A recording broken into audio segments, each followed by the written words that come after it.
আসসালামু আলাইকুম।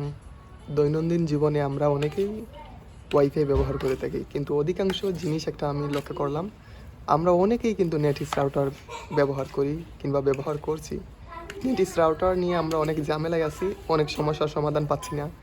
সর্বপ্রথম যেই সমস্যাটা বেশি আমাদের দেখা দেয় যে আমি একজনকে ওয়াইফাই কানেক্ট করে দিলাম। কিন্তু উনি কী করছেন? উনি মোবাইলের হটস্পটটা অন করে আরেকজনকে ফ্রিতে ইন্টারনেট দিয়ে দিচ্ছেন। ওইটা কিভাবে ব্যবহার করছে উনি, কিংবা ওনাকে আমি একবার ওয়াইফাইটা কানেক্ট করে আবার ডিসকানেক্ট করে দিলাম, উনি আবার কোন জাদুর দিয়ে যেন আমার ওয়াইফাইটা কানেক্ট করছে। আমরা ম্যাক ফিল্টারিং, ম্যাক অ্যাড্রেস এগুলো আমরা বুঝি না, এগুলো আমরা করতে জানি না। অনেকেই হয়তো জানি, কিন্তু অধিকাংশ মানুষজন কিন্তু আমরা এগুলো জানি না। নিত্যদিন আমরা নেটিস রাউটার ব্যবহার করলেও আমাদের অনেক সমস্যা হয়। আবার আমরা রাউটার বুঝি না কীভাবে আপডেট দিতে হয়, আমরা আবার বুঝি না কীভাবে ম্যাক ফিল্টারিং, ম্যাক অ্যাড্রেস করতে হয়।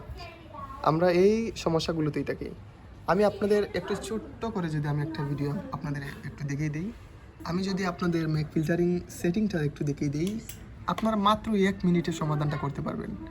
1 মিনিটে আপনারা লগ ইন করবেন।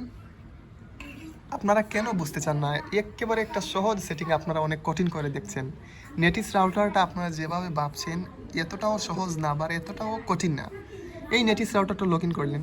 লগ ইন করার পর আপনারা কী করবেন? এই যে 3টা কলম আইকনে ক্লিক করবেন, তারপর অ্যাপ্লিকেশনে ক্লিক করবেন।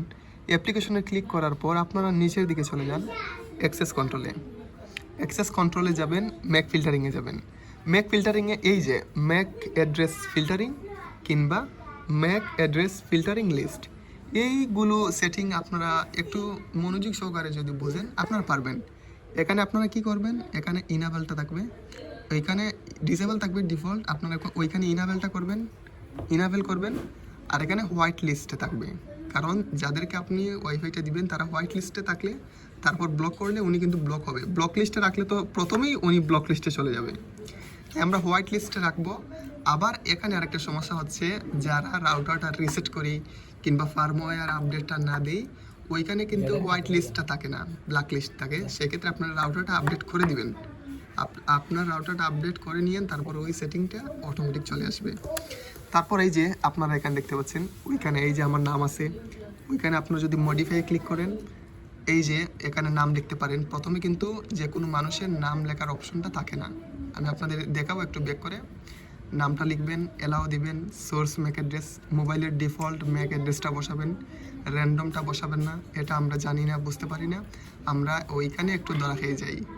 ডিফল্ট ম্যাক অ্যাড্রেস বসালে কি হবে? আপনার ওয়াইফাই সবসময় এই মোবাইল দিয়ে কিংবা যার মোবাইল আপনি কানেক্ট করে দিবেন ওইটা সবসময় অ্যাডে থাকবে। ডিফল্ট ম্যাক অ্যাড্রেস বসাবেন। ম্যাক অ্যাড্রেস সম্পর্কেও ভিডিও আছে, তবুও আপনাদের সুবিধার্থে আমি আপনাদের একটু দেখিয়ে দিই। মুড়ে গেলাম, মুড়ে গিয়ে আমার ওয়াইফাইয়ের পাসওয়ার্ডটা দিয়ে দিব। এই যে আপনারা দেখতে পাচ্ছেন privacy use random Mac address. আমি ডিভাইসের ম্যাক অ্যাড্রেস দিব, এই যে সোয়াইপ, তারপরে এই যে ম্যাক অ্যাড্রেস যদি আপনারা দেখেন, এই যে আমার ডিভাইসের ম্যাক অ্যাড্রেস হয়ে গেছে। ম্যাক অ্যাড্রেস ডিভাইসের ম্যাক